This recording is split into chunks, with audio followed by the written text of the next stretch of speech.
love it. Yeah, it's very beautiful, beautiful views, beautiful river. I think it's the cleanest river I have ever seen.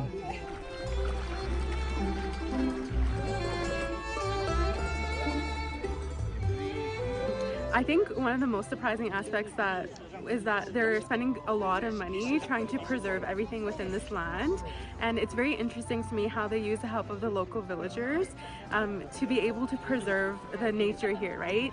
And I think that's amazing because I think the people of this land have the strongest connection to it.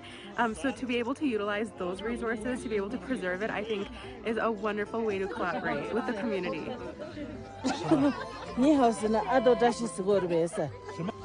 I think everyone's very proud of what, speaking to the mayor, he's clearly very proud of everything that's going on here and in this region, and that's really nice.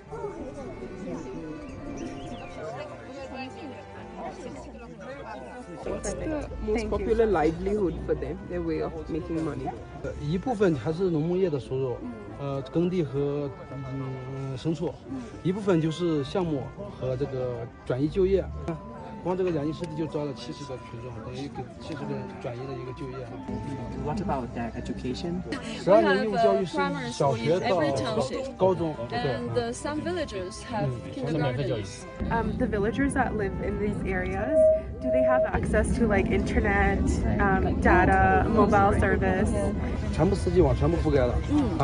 What kind of animals are in there in the wetland, like the endangered animals kind of? 我工作日常拍的。He took it during his work. 对对对。Do they have voucher? Wow.